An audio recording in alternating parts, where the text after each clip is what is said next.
இறைமொழி பேசுதே. விவிலியம் காட்டும் வாழ்க்கை பாடம் நாள் 40. இன்றைய நாளில் எண்ணிக்கை நூல் 22 முதல் 25 வரையிலான அதிகாரங்கள் எடுத்துரைக்கும் இறையியல் வாழ்க்கை பாடங்களை பற்றி கற்றுக்கொள்வோம். முதலாவது, பிழையாமும் மோவாபு மன்னன் பாழாக்கும். இஸ்ரேல் மக்கள் தங்களை சுற்றியிருந்த அரசர்களை தோற்கடித்ததை கண்டு மோவாபு மன்னன் பாழாக்கி பீதியடைந்தார். இஸ்ரேலரை நேருக்கு நேர் போரில் வெல்ல முடியாது என்று எண்ணி அவர்களை சபிப்பதற்காக பிழையாம் என்னும் பெயர் பெற்ற மந்திரவாதியை அழைத்தான். பேசும் கழுதை. ஆண்டவர் தடுத்தும் பிழையாம் பாழாக்கிடம் செல்ல புறப்பட்டான். வழியில் ஆண்டவரின் தூதர் வாழ்ந்து நிற்பதை கண்ட கழுதை விலகி சென்றது. பிழையாம் அதை கோபத்துடன் அடித்தான். கழுதை மனித குரலில் அவனிடம் பேசியது. பின்னர் பிழையாமின் கண்கள் திறக்கப்பட்டு அவன் தன் தவற உணர்ந்தான். சாபத்திற்கு பதில் ஆசை. பாலாக்கு பிழையாம 3 வெவ்வேறு மலைகளுக்கு அழைத்து சென்று இஸ்ரேலர்களை சபிக்க சொல்லி சொன்னான். ஆனா ஒவ்வொரு முறையும் பிழையாம் சபிக்க முற்படும் போது ஆண்டவர் அவன் நாவல ஆசீர்வாதத்தை வைத்தார். யாக்கோபே, உன் கூடாரங்கள் எவ்வளவு அழகானவை என்று அவன் பாடினான். விண்மீன் தீர்க்க தரிசனம். யாக்கோபிலிருந்து ஒரு விண்மீன் உதிக்கும். இஸ்ரேலிலிருந்து ஒரு செங்கோல் எழும்பும். இது வருங்காலத்தில் பிறக்க போகும் மெசியாவாகிய இயேசு கிறிஸ்துவை குறித்த தீர்க்க தரிசனமாக கருதப்படுகிறது. இரண்டாவது, பெயோர் திருவிழாவும் பினகாசின் ஆர்வம்.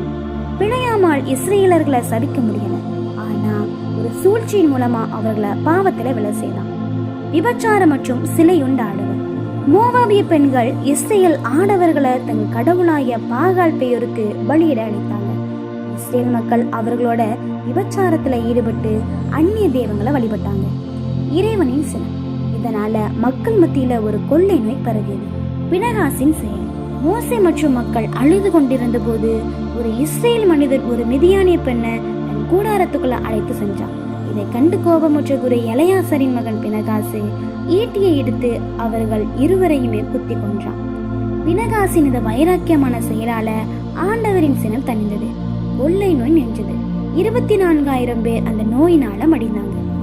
வாழ்க்கை பாடங்கள். முதலாவது, இறைவனின் பாதுகாப்பு அரண். சத்துருக்கள் மறைக்க முடியாத சதி செய்தாலும் ஆண்டவர் தம்முடைய மக்களை ஆசீர்வதிக்கவே விரும்புறாரு. அவர் அனுமதித்தால் ஒழிய நம்ம யாராலையும் சபிக்க முடியாது. நம்மை எதிர்க்கக்கூடிய சக்திகளை விட நமக்காக பேசக்கூடிய ஆண்டவர் பெரியவர். இரண்டாவது, உள்ளிருந்து வரும் ஆபத்து. வெளியிலிருந்து வந்த சாபத்தால இஸ்ரேலரை ஒன்றுமே செய்ய முடியாது.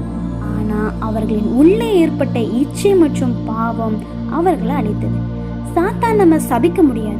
ஆனா நம்ம பாவத்துல விளைச்சதவன் மூலம் நம்முடைய ஆசீர்வாதத்தை தடுக்க முயற்சிப்பான். நம்முடைய புனிதத்தை காப்பதுதான் சிறந்த பாதுகாப்பாகும். மூன்றாவது, இறைவனுக்கான வைராக்கியம். பினகாசு பாவத்தை கண்டு சகித்து கொள்ளாம உடனே செயல்பட்டாரு.